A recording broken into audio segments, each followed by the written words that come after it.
Olá, Salto para o Futuro está entrando no ar pela TV Escola. Quando a Lei de Diretrizes e Bases da Educação Nacional foi promulgada em 96, muitos professores comemoraram o tratamento especial dado à educação à distância num artigo específico, o 80. Este é um dos temas que vamos debater no programa de hoje.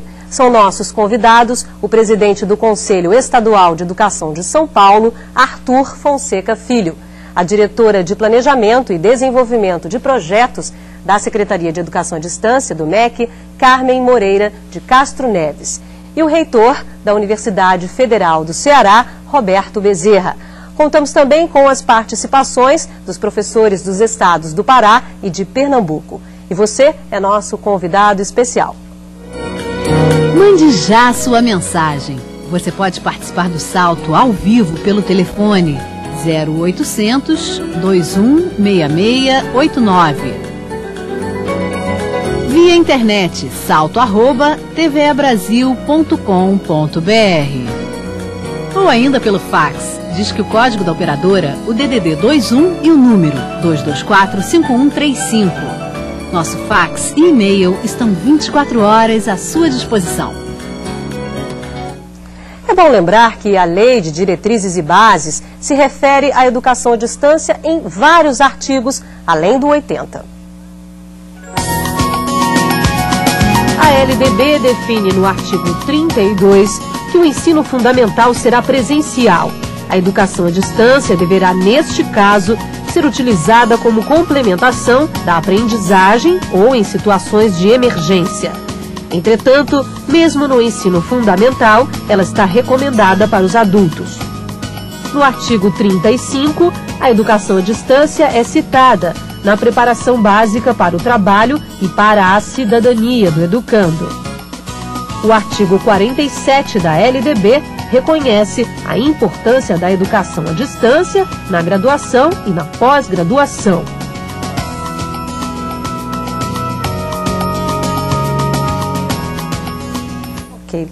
Vamos tentar destrinchar um pouco o que são todos esses artigos. Eu gostaria de começar com a professora Carmen. Lá no artigo 32 diz que em situações emergenciais é possível usar a educação à distância no ensino fundamental. Quais são essas situações emergenciais? Bem, isso ainda não foi disciplinado pelos conselhos estaduais de educação. Mas a lei foi sábia quando disse que as crianças devem estudar de uma forma presencial. É importante isso porque há todo um processo de desenvolvimento psicossocial que deve ser respeitado. As situações emergenciais seriam quando uma criança está doente, por exemplo, está hospitalizada, ou está viajando com os pais. No Japão, há muitos alunos que acompanham, inclusive a TV Escola, e fazem cursos de ensino fundamental à distância. Então, essas seriam situações emergenciais, por exemplo.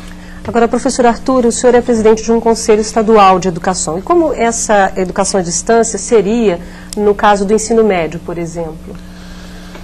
Ela não seria, ela está sendo. Em verdade, até alguns estados, como é o próprio estado de São Paulo, antes mesmo da LDB, ensaiava alguns passos autorizando instituições, autorizando projetos ditos de educação à distância. Eu enfatizei esses ditos porque nem sempre, efetivamente, esses projetos eram efetivamente educação à distância. Eram mais projetos não presenciais, com propostas que eram mais adequadas a ensino presencial, sem que se exigisse a presença, do que efetivamente projetos de educação à distância. Mas realmente, em verdade, no Estado de São Paulo, porque a partir do decreto que delegou competência aos sistemas de ensino de disciplinarem essa educação à distância quanto à certificação relativamente à educação básica, ensino fundamental e médio e educação profissional de nível técnico. Os estados têm modelos diferentes. No caso do Estado de São Paulo, é aquilo que nós acreditamos, é a de não disciplinar muito, não fazer as regras, nem mesmo para emergência. Quer dizer, em verdade, é a instituição que deve apresentar um projeto e apresentar sua proposta pedagógica, e a partir da análise desta proposta, este projeto é ou não credenciado e os cursos são ou não autorizados. Okay. Como isso vem ocorrendo hoje professor Bezerra, na educação, na graduação, a educação à distância na graduação? Na graduação, eu diria que, ao contrário do que o professor Arthur falou, nós estamos praticamente iniciando. Algumas universidades já têm algumas experiências em, eu diria quase assim, ensino misto, né? Um pouco de presencial e um pouco à distância. Mas, de forma mais recente, já seguindo a própria orientação da LDB, algumas instituições já têm submetido ao Conselho Nacional de Educação, e aqui eu estou falando mais como conselheiro, já que eu tenho assento no Conselho Nacional de Educação, na Câmara de Educação Superior, e algumas instituições já apresentaram processo de credenciamento, porque pela própria, como está preconizado na LDB, a União é quem deveria atestar a condição de credenciada à instituição. E algumas instituições já têm essa situação definida, que é o caso da universidade que eu dirijo, a Universidade do Pará, recentemente a Universidade Federal do Paraná e também a Universidade Estadual de Santa Catarina, que teve o seu projeto de educação à distância voltado para a área de pedagogia, teve a sua instituição credenciada nesse projeto específico. Eu gostaria até de complementar, já com a pergunta de professora Maria Olinda, teleposto da Escola Frei Carlos Valente. Ela diz o seguinte: gostaria de saber a resposta, gostaria de saber mais a respeito das universidades federais que oferecem este curso de educação à distância, no caso de graduação à distância, né? Pode falar, professor. Na realidade, nós temos o caso da Universidade Federal do Pará, que ministrará um curso de educação à distância voltado para a formação de professor e licenciatura em matemática. A universidade que eu dirijo, licenciatura em convênio com a Secretaria de Ciência e Tecnologia do meu estado, que de uma forma assim, bastante visionária no sentido positivo, vendo na frente do tempo, a partir de uma rede de centros vocacionais tecnológicos, está ultimando o que seria a base necessária e fundamental para que nós venhamos a iniciar o nosso projeto de formação de professores licenciados na área de matemática, física, química e biologia, envolvendo, numa primeira fase, 10 municípios do estado do Ceará, um total de 1.080 alunos. Então, é uma experiência que eu diria nova, é uma experiência que tem um acordo internacional envolvendo a Universidade Aberta da Inglaterra, que a partir desse acordo nós temos a base do nosso material institucional, que já foi adaptado, traduzido, já está na fase de edição, a Memorial University do Canadá, que entrou com todo o aporte tecnológico no sentido de preparação dos nossos docentes para um projeto dessa envergadura, né? Temos também a Universidade Federal de Santa Catarina, que já vem fazendo isso, inclusive em nível, que eu diria assim, um pouco misto na área de engenharia de produção. Certo? Essas são algumas experiências que eu conheço, além da preocupação da Universidade de Brasília nessa direção. Agora, a grande novidade que nós temos nessa parte de educação à distância é a criação de uma universidade virtual, que ainda está no nível de concepção, exatamente para juntar esforços de uma rede, através de uma rede em universidades públicas que já vem com esses projetos de educação à distância, no sentido de trocar experiências e realmente viabilizar um projeto de mais envergadura e com uma capilaridade maior. Que será a Unirede. Exatamente. Isso. Diferente da Universidade Virtual Brasileira, que a gente veio discutindo aqui nos outros dias. Correto, professor? Correto. Ok, nós já temos perguntas por fax, não é, Mônica? Obrigada.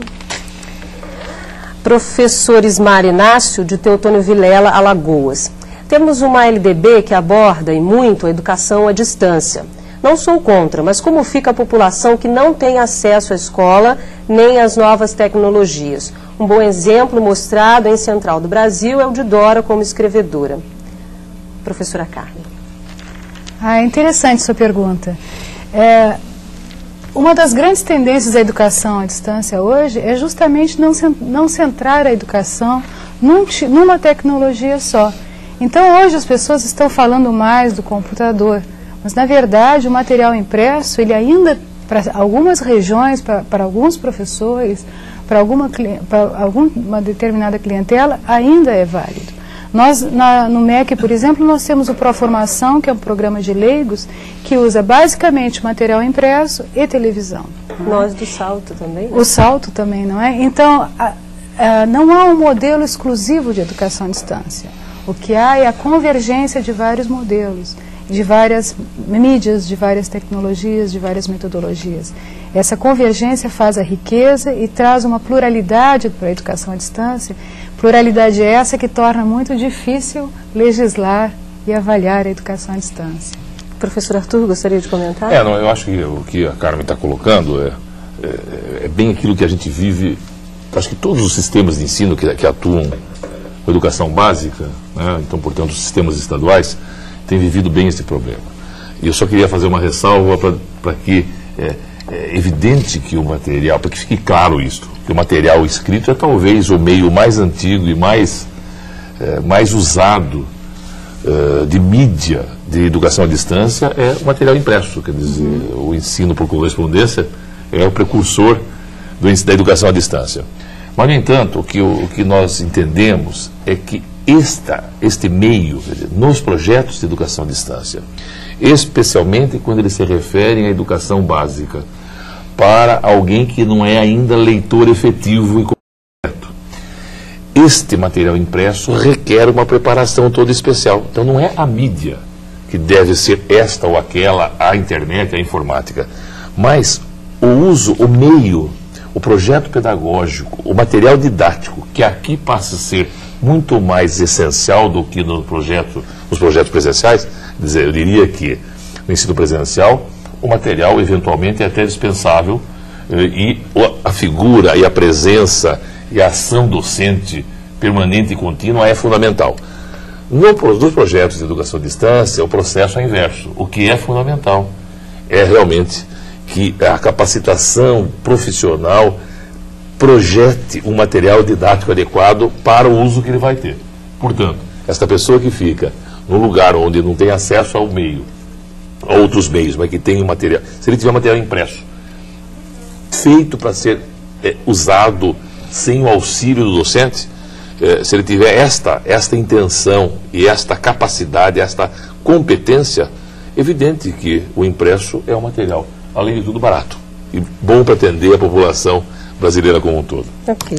Eu queria voltar um pouquinho à questão da graduação e da pós-graduação, professor Bezerra.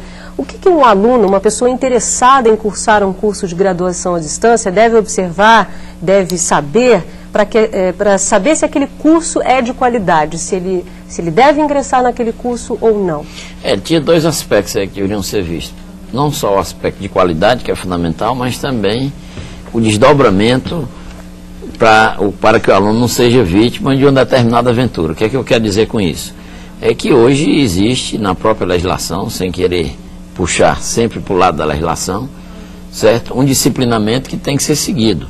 Então, o próprio sistema de educação superior brasileiro, tanto no que se refere à parte pública como privada e também os sistemas estaduais, tem um certo rito para que um curso venha a ser ministrado, tem um certo processo que envolve autorização, envolve, numa etapa posterior, o próprio reconhecimento daquele curso, e hoje o processo de reconhecimento, avançamos bastante hoje no país, hoje o processo é monitorado por determinados procedimentos de avaliação. Hoje nós temos, no caso da graduação presencial, o Exame Nacional de Curso, nós temos, no caso da graduação presencial, análise das condições de oferta em que esses cursos acontecem, certo? E nisso, nas próprias condições de oferta, são levadas em conta não só a organização didático-pedagógica da proposta colocada em discussão, mas também o próprio corpo docente e a própria infraestrutura existente. Então, no caso de educação à distância, como o professor Arthur ressaltou e a professora Carmen, aí surge um fato novo, que é importante, que é exatamente em função das mídias que serão utilizadas, certo? Dois aspectos têm que ser levados em conta. Hoje, no curso presencial, o aspecto de titulação é muito estimulado, muito acompanhado. No caso de curso de educação à distância, deve ser acompanhado, no caso dos docentes envolvidos no projeto, certo? Realmente a preparação dos docentes naquele tipo de metodologia que será utilizada. E do outro lado, quando se fala nas condições de oferta, é a própria infraestrutura daquela mídia que está sendo utilizada. Se for áudio, tem que se verificar essa infraestrutura, se se for televisão, se for computador e assim por diante. Inclusive, eu queria voltar um pouquinho, que eu não vejo de uma forma tão assim, sem esperança, como o professor Teotônio Vilela viu, assim, colocando como contraponto a perspectiva, como se tivesse uma parafernália tecnológica por trás da educação à distância, e na realidade isso não é propriamente, é uma visão um pouco reduzida. Então tem mídias, como os dois companheiros de mesa ressaltaram aqui, tem mídias apropriadas para cada situação, cada projeto tem que ter uma mídia. Então, sendo bem objetivo, no caso do curso de graduação, essas coisas têm que ser levadas em conta e a instituição que o está administrando tem que ter a condição de ser credenciada para tal. Sem o credenciamento, ela está à látera, isto é, ela está ao lado do que realmente deveria existir. E o desdobramento disso deverá acontecer o não reconhecimento do seu diploma, já que é um curso de graduação, e uma série de consequências que a vítima vai ser o próprio estudante. Tá joia. Vamos agora à participação do Estado do Pará. Acompanhando os debates sobre a educação à distância por toda essa semana, nós tiramos vários proveitos porque vários pontos ficaram claros para nós agora. E esses esclarecimentos, eles servirão de fundamentação para as nossas ações aqui no Estado do Pará. Agora, quanto à questão da legislação em educação à distância, nós temos ainda algumas dúvidas. Há o Decreto Federal de 98, que regulamenta a educação à distância, em geral, mas o que nós gostaríamos de saber é quanto ao ensino médio e a educação profissional. Há algo específico? Ou isso fica a cargo dos conselhos estaduais? Ok, professora Carmen, gostaria de responder? Pode responder. Posso responder, Arthur também. O ensino médio e o ensino fundamental, e o técnico profissionalizante, eles estão a cargo dos conselhos estaduais. Cada conselho é que está legislando, os conselhos, o Conselho de São Paulo já tem uma deliberação, o Conselho do Distrito Federal já tem, do Rio de Janeiro também, e os outros conselhos estão se preparando para as deliberações sobre a educação à distância no ensino médio e fundamental, e técnico também. Essa fiscalização da educação à distância, a quem cabe? No caso, a senhora já explicou com relação ao ensino médio. E ao ensino fundamental e ao graduação, pós-graduação? A quem cabe fiscalizar isso, professora Arthur? Olha, em verdade é o seguinte, o decreto que a professora se referiu, não me lembro o número, 98. Não importa, né? O decreto, não vamos dizer se devido ou indevidamente, mas ele delegou competências aos estados, aos sistemas de ensino, e nos estados onde há conselhos estaduais, o órgão normativo desse sistema é este conselho no estado onde há esse conselho estadual, nem todo, a partir da lei 93 e 94, não é obrigatória a figura do Conselho Estadual de Educação. Nos estados onde há conselho, esse conselho é o órgão que normatiza e, portanto, normatiza também a educação à distância. Com relação ao nível superior, leia-se graduação e graduação, isto ficou no nível federal, isto ficou sob a responsabilidade, no primeiro momento, do Conselho Nacional de Educação, do qual o professor Roberto é o presidente atual, certo? E portanto, em nível federal. No caso, então, dos estados, os estados têm as suas posições mais ou menos parecidas. Respondendo à professora ainda, o que nos parece mais adequado nos casos do projeto de educação à distância, que não haja muito mais norma do que o decreto. O decreto já normatiza o suficiente para os conselhos fazer. O que precisa é montar um aparato em cada sistema para analisar os projetos, se são projetos adequados ou não. E um projeto adequado precisa ter uma proposta pedagógica adequada, precisa ter um pessoal capacitado, tanto quanto no ensino superior, um pessoal capacitado para implementar aquele projeto. Precisa haver um material didático adequado ao projeto e precisa ter um sistema de avaliação confiável. Minimamente, esses 4 pontos têm que ser analisados no projeto.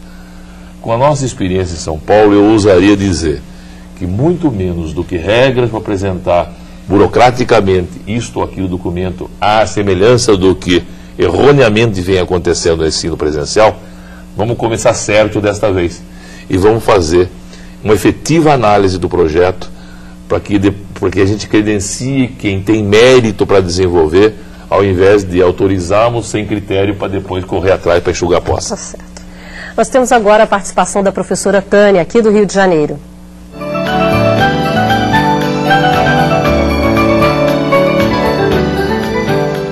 Olá, Tânia, obrigada pela sua participação, pode falar. Obrigada a vocês de estarem proporcionando esse programa que está sendo muito útil para nós e principalmente as formandas do 3º ano do Instituto de Educação Governador Roberto Silveira.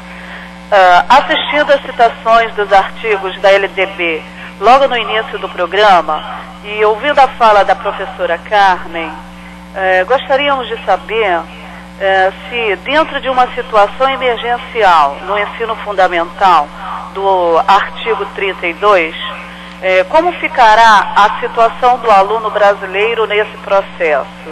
E quais serão os instrumentos tecnológicos de uso? Obrigada. Ok, professora Carmen. Olha, o instrumento tecnológico vai depender do projeto, quer dizer, onde está o aluno tem acesso ao computador, pode ser para o computador, se ele não tem acesso, tem que ter outro tipo de material, televisão, material impresso, pode combinar os materiais todos, a tendência hoje é justamente essa convergência dos materiais, e convergir também momentos presenciais com momentos à distância. A situação do aluno brasileiro está plenamente amparada pela legislação e vai depender de cada projeto e principalmente de quem é esse aluno. Estou fazendo educação à distância para que aluno? Isso é que é fundamental. Ok. Vamos novamente ao Teleposto do Pará. O tema de hoje é muito importante porque ainda existem algumas questões sobre a regulamentação, sobre os cursos através da educação à distância que precisam ser esclarecidas. Uma das questões que os convidados podem esclarecer é quanto ao reconhecimento dos cursos a nível superior realizados por instituições estrangeiras, como é o caso da UNED. Ok, professor Bezerra, gostaria de responder? Na realidade, o reconhecimento de cursos de graduação por instituição estrangeira, se o curso for de responsabilidade da instituição estrangeira e essas etapas preliminares de ter um projeto de uma instituição do sistema educacional brasileiro submetendo ao Conselho Nacional de Educação, se for um projeto isolado de uma instituição estrangeira, então ele não terá reconhecimento. E se por acaso for um projeto que tenha um certo consórcio, certo? Ele também, se for, por exemplo, em nível de pós-graduação, ele vai ter que passar por todos os trâmites necessários para aquele devido reconhecimento. Então, eu diria de uma maneira assim, bem objetiva, eu não conheço a instituição, não conheço o projeto, mas eu diria que esse projeto está fora do sistema no que se refere ao seu reconhecimento de diploma. Inclusive, eu tenho também conhecimento no nível de pós-graduação de algumas instituições estrangeiras que estão ministrando cursos em nível, inclusive, de doutorado, no sul do país, à distância, certo? E esses cursos são reconhecidos pela própria entidade que tem toda a responsabilidade do sistema de avaliação da pós-graduação, que é a CAPES. Ok, vamos agora à participação do Estado de Pernambuco. Bom, eu queria inicialmente parabenizar a iniciativa do programa. Efetivamente, a questão da educação à distância é extremamente atual e deve ser discutida. Eu queria retomar um pouco a discussão do papel da universidade nesse panorama novo que está se abrindo. A experiência que nós temos aqui em Pernambuco, na Universidade Federal, é uma experiência que aponta para sistemas mistos, não necessariamente à distância, totalmente à distância. E, sobretudo, em cima da questão tecnológica que já foi levantada, o problema que eu queria levantar é se o que a gente deve garantir nas normas é a qualidade da interação professor-aluno, independente das plataformas tecnológicas que são empregadas. Porque me parece que não há possibilidade de haver, de fato, ensino, educação, sem que haja interação garantida. Então, tecnologias que não garantam essa interação deveriam ser excluídas do processo, pelo menos de um processo de qualidade. Ok, professora Carmen. Paulo, você levanta uma questão extremamente importante. É fundamental mesmo que haja interação entre o professor e o aluno num curso à distância. Em nenhum momento, num curso à distância, o aluno pode se sentir abandonado. E, independente da mídia escolhida, ele tem que ter esse apoio, essa tutoria. Eu queria dizer que nós estaremos colocando na página do MEC, daqui a umas 2 semanas, alguns indicadores de qualidade de cursos à distância, justamente para orientar as instituições que querem oferecer cursos e os alunos que querem fazer cursos à distância. Porque muitas vezes o aluno também pensa que é muito fácil estudar à distância, e na verdade não é. Tenho que organizar meu tempo, tenho que ter independência, tenho que saber estudar bem, tenho que ter autonomia para buscar o conhecimento, para interagir com o tutor, interagir com colegas que estão distantes. Então, não é fácil estudar à distância. E por isso nós estamos levantando e vamos apresentar para a sociedade discutir 10 indicadores de qualidade de cursos de graduação à distância. E um deles é exatamente essa questão da interação professor-aluno. Este é um dos pontos fundamentais que tem que estar presente em todo o projeto de educação à distância. Essa página são todos os níveis que vão estar lá, de ensino fundamental, ensino médio superior? Não, só... O MEC não tem atribuição legal de legislar sobre o ensino fundamental e médio. Os indicadores estarão lá para cursos de graduação à distância. E pós-graduação também, não? A pós-graduação está sendo discutida com a CAPES. Ok. Bom, daqui a pouco nós voltamos para debater a regência de classe para professores que trabalham em programas de educação à distância. Até já.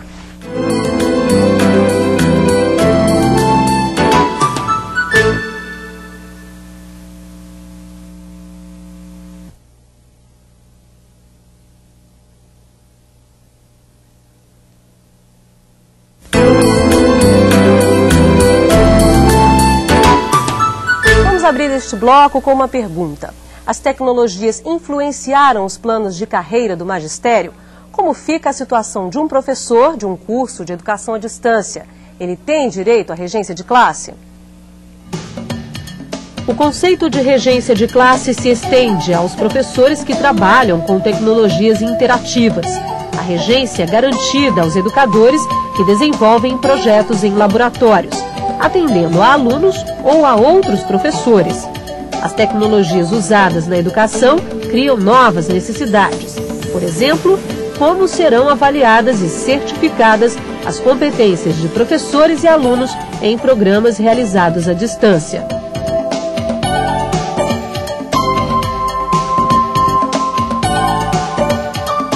Olha, eu acho que, até por tudo que nós estávamos falando aqui, o conceito do trabalho docente pode mudar nos projetos de educação à distância. E enquanto os professores todos eram contratados em função de horas-aula, de jornada de trabalho, evidentemente, conforme as coisas acontecerem, este conceito de contratação, o próprio conceito de regência é outro. A regência é um conceito próprio do ensino presencial. Portanto, deve mudar em função de uma situação nova da educação à distância. As normas de contratação no serviço público, com certeza, não estão adequadas para a nova situação. As normas não estão adequadas. Mas, com certeza, nós vamos passar por um processo em que essa nova situação funcional do professor será abrigada por uma normatização que contemple uma nova atuação profissional. Não se pode vestir na camisa velha uma situação nova. Quer dizer, quem muda de time assim, ele muda do Vasco para o Flamengo, do Flamengo para o Vasco. Mas nós aqui vamos ter que ter uma regra, uma conduta nova, talvez mais flexível, que resolva, inclusive, algumas das amarras existentes nas regras de contratação do professor no serviço público, que já eram ruins para o ensino presencial e absolutamente inconvenientes para projetos de educação à distância. Tá certo. Nós temos agora uma ligação do Amapá.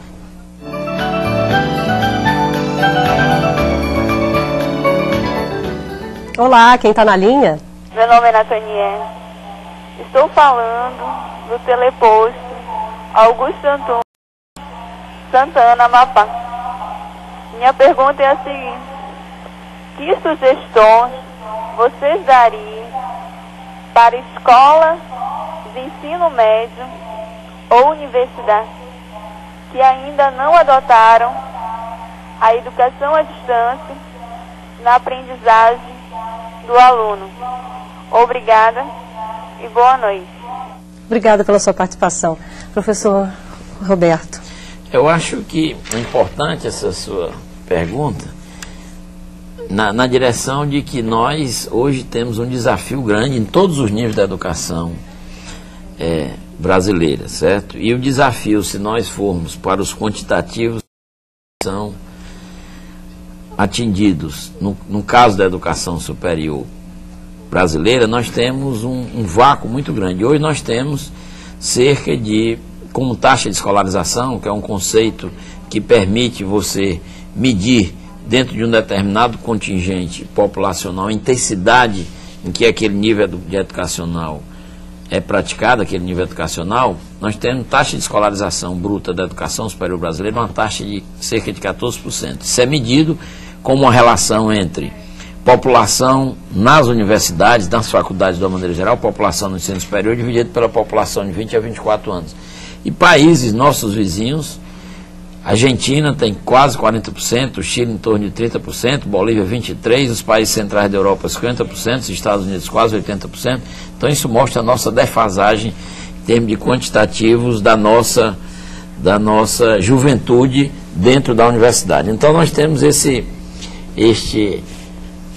desnível muito grande e teríamos que superar. E uma das formas de nós superarmos, e também com preocupação de qualidade, não é só expansão, é a própria educação à distância. Então, no exemplo específico que eu citei aqui, de formação de professores, no caso da minha universidade, nós deveremos atingir, no primeiro ano, cerca de 1.080 jovens formando professores com qualidade, com responsabilidade, com a preocupação dessa interação entre professor e estudante, inclusive como novo desafio, no caso de universidade, importante, porque a gente tem que estar sempre na fronteira, todos nós que estamos dentro da academia temos essa obrigação social de estarmos na fronteira, mas ao mesmo tempo preocupados com os benefícios que a sociedade poderia ter em consequência desse tipo de envolvimento. Eu diria que as universidades, de uma maneira geral, deveriam, todas elas, sem exceção, procurarem intercambiar, procurar trocar experiência no sentido de se credenciarem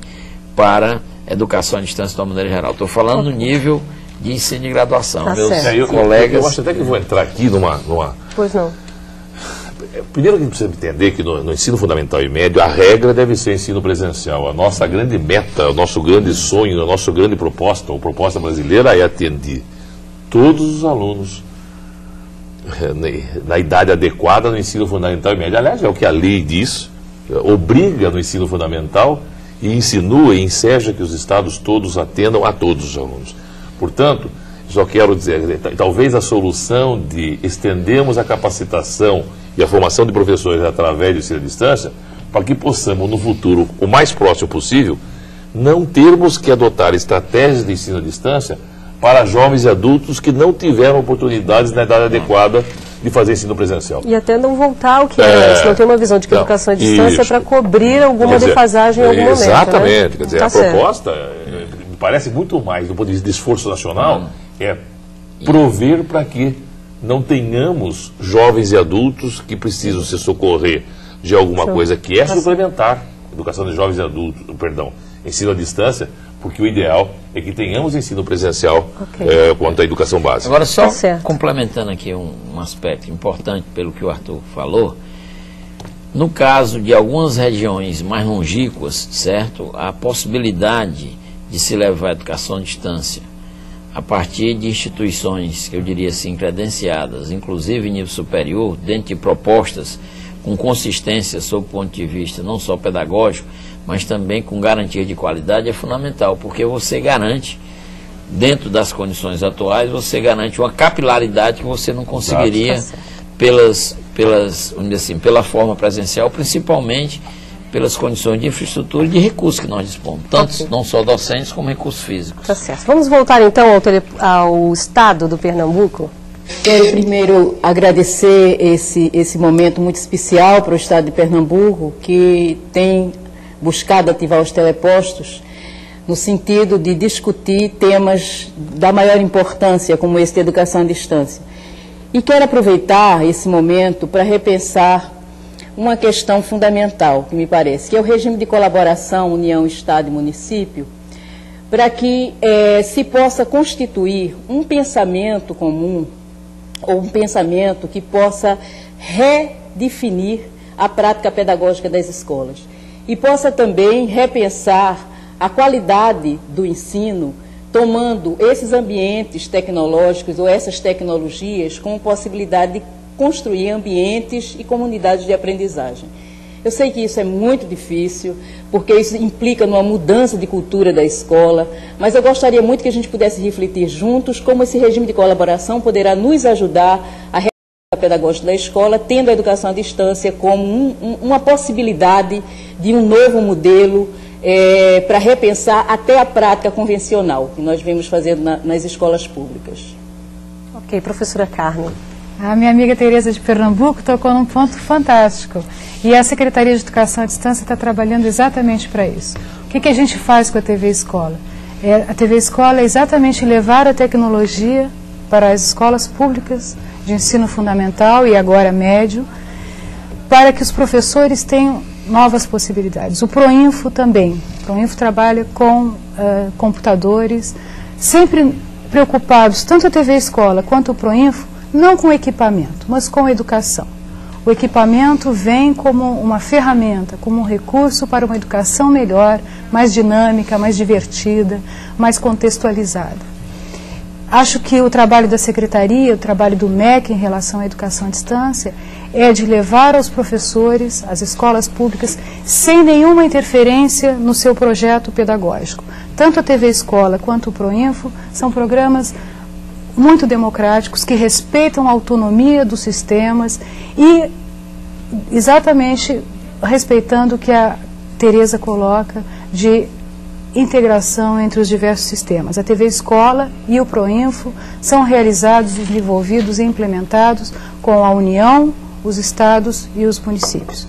Então, este é um sinal de que o governo federal está preocupado com isso e está, na prática, exercitando essa união entre os diferentes sistemas e sempre preocupado com a escola, com o professor, com o aluno. Ok, nós temos agora a participação da Rosemary, do Teleposto de Maricá.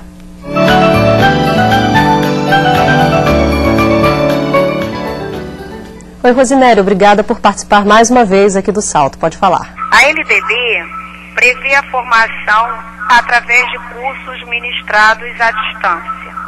Mas percebemos que há um certo preconceito, ou receio talvez, com relação ao profissional preparado através desses cursos, valorizando o que obteve formação em curso presencial. O mercado de trabalho está preparado ou atualizado para valorizar profissionais formados à distância? Obrigada. Ok, Rosemary, muito obrigada. Professor Bezerra, ontem no programa nós discutimos um pouco essa questão. O mercado de trabalho vê com bons olhos, como disse a Rosemary, o profissional formado à distância?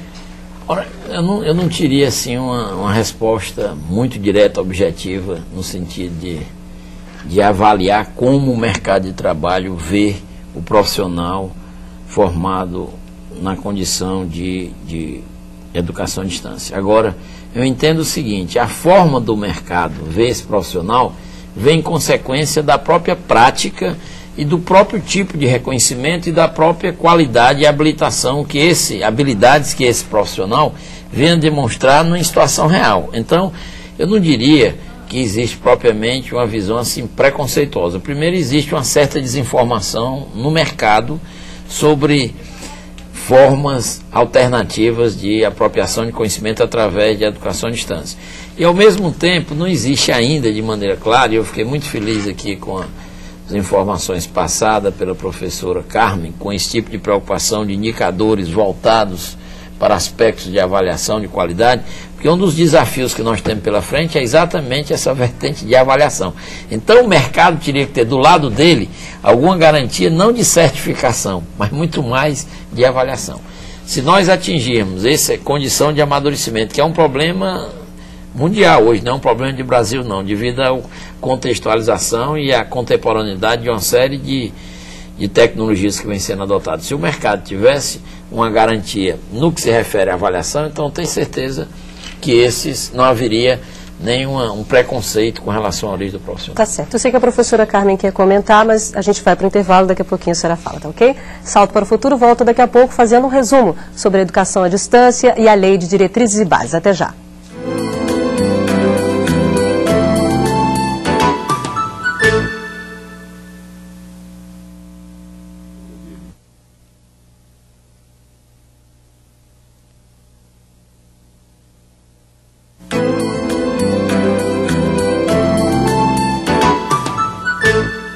A Lei de Diretrizes e Bases e a Educação à Distância é o que estamos debatendo no programa de hoje. A partir de agora, você fica sabendo quais os destaques dos nossos convidados sobre o tema. Eu quero começar com o professor Arthur. O que o senhor gostaria de destacar com relação à Lei de Diretrizes e Bases e a Educação à Distância? Eu diria que o destaque, do ponto de vista de quem lida muito com o ensino fundamental e médio, e especialmente quem passa por problemas, é realmente tomar um cuidado para que o mau uso da expressão educação à distância não macule uma ideia fantástica. Então, por exemplo, nós em São Paulo vivemos um problema terrível. Por quê? Porque em algum momento não se tomou cuidado com o credenciamento para um tipo de ensino que deve ser, por princípio, presencial.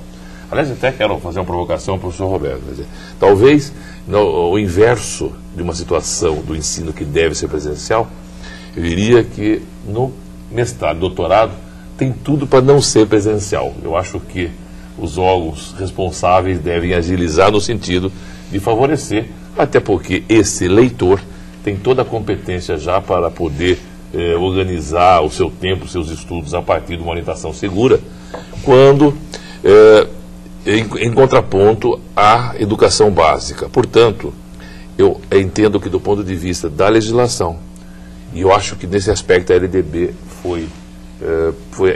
tem texto adequado, no sentido de vedar que haja projetos de ensino de educação à distância para o ensino fundamental na idade própria.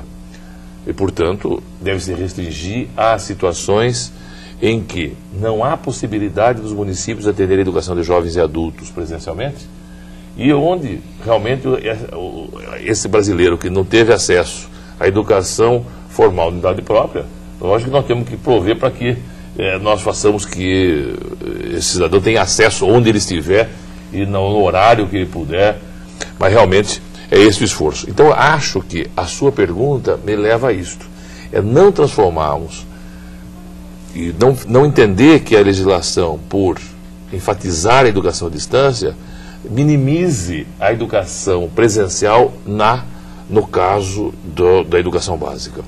Mas então, nós temos aqui realmente, do ponto de vista educacional, ficar muito preocupados, especialmente com formação, capacitação de professores, para poder termos um sistema de ensino mais seguro, mais forte, mais competente. Ok, professora Carmen. Eu queria destacar um problema que aparece no MEC diariamente. Os professores perguntando assim: o curso tal de graduação tem validade?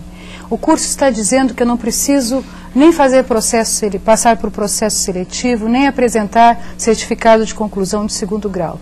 Isto não é verdade. O que vale para o presencial vale para a distância.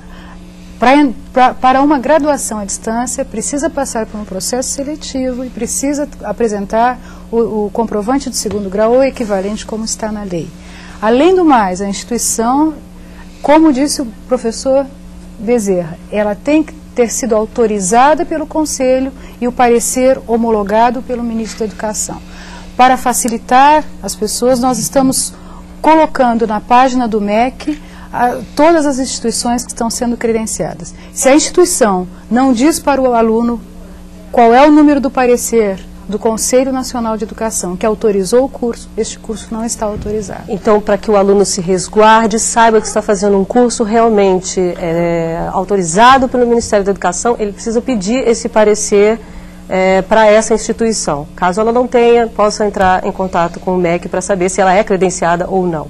Nós estamos colocando na nossa página http://www.mec.gov.br, onde entrem na página, no link Secretaria de Educação à Distância, regulamentação da EAD, nós estamos colocando as instituições que são autorizadas para graduação à distância. Ok. Professor Bezerra. Eu acho que o destaque é o próprio artigo 80, porque o artigo 80 tirou da condição de marginalidade a educação à distância e trouxe para o contexto da própria lei, né, de diretrizes e bases da educação nacional. Agora, o grande problema que eu vejo com relação à questão da educação à distância é algumas visões reduzidas que a gente observa. Umas que entendem que a educação à distância, vamos dizer assim, ela conseguiria substituir integralmente a educação presencial. Outra, que a educação à distância tem que ficar realmente cerceada, como aqui foi preocupado, assim, com um certo receio que não pode avançar.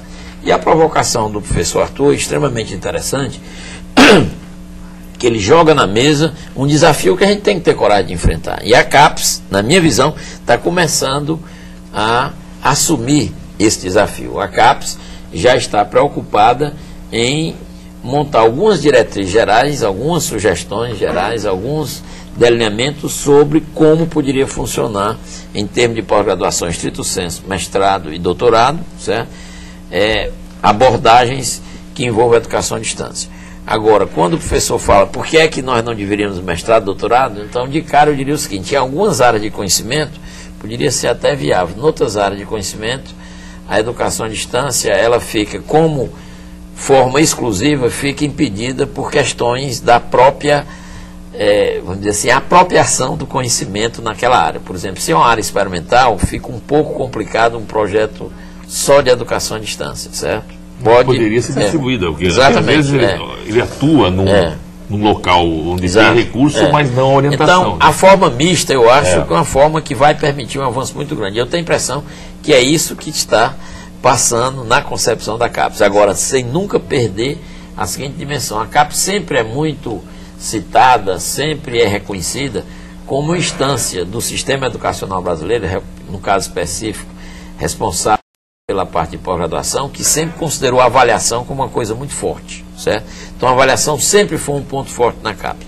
E acredito que isso venha também a ser incorporado no caso de mestrado e doutorado. E eu diria o seguinte, que eu considero, em função do comentário do professor de Pernambuco, preocupado com a qualidade, também concordo com ele, como a professora Carmen aqui também destacou bastante, mas eu acho que o desafio que nós temos que começar a trilhar está muito na forma de avaliar esse procedimento. Então primeiro nós temos problema até de apropriação de alguns dados básicos no que se refere ao próprio exercício da docência, como foi falado aqui pelo professor Arthur. Eu acho que o grande desafio que nós todos temos que enfrentar, e é um desafio que não é só local, não é só brasileiro, certo? É exatamente como avaliar, não o aluno, como avaliarmos os programas de educação à distância. Agora, o senhor falou em pós e em graduação. Sim. Os cursos de especialização à distância, eles também passam pelo critério do MEC? Exato. Os cursos de especialização, eles vão ficar no sistema mais livre, certo? A tendência, inclusive, deverá a CAPES sugerir uma emenda para a própria regulamentação que existe no caso de curso de especialização, quando o curso de especialização é utilizado no sentido de atividade docente, ele tem determinadas restrições que, no caso de educação à distância, também deveriam ser acompanhadas dentro do projeto. Agora, no caso de não uso na atividade docente, então é uma atividade totalmente livre, como existe hoje, vamos dizer assim, no mercado, certo? Então, o curso de educação à distância, a tendência... Então, cabe ao aluno, verificar se esse curso é bom ou não. Exatamente. Tá certo. Direção, temos quanto tempo ainda? Temos 1 minuto. Mônica, temos muitas perguntas que chegaram por fax. Vamos ver se dá tempo de responder alguma. O que se explica de pluralismo de ideias e de concepções pedagógicas inserida na LDB? Teleposto Sesc de Ramos, cursista Andréia. Professora Carmen, rapidamente. Pluralismo é tudo isso, é você saber trabalhar o material impresso com as tecnologias mais modernas, como computadores, as possibilidades da internet.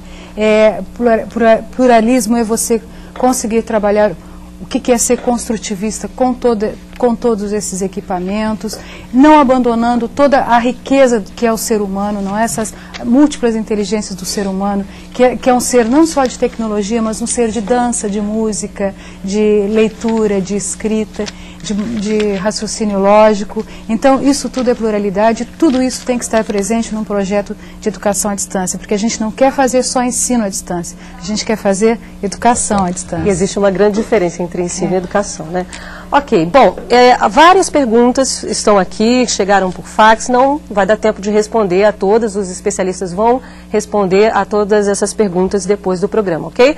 Hoje nós ficamos por aqui. Eu quero agradecer as presenças do Arthur Fonseca Filho, presidente do Conselho Estadual de Educação de São Paulo, da Carmen Moreira de Castro Neves, diretora de Planejamento e Desenvolvimento de Projetos da Secretaria de Educação à Distância do MEC, e do Roberto Bezerra, reitor da Universidade Federal do Ceará.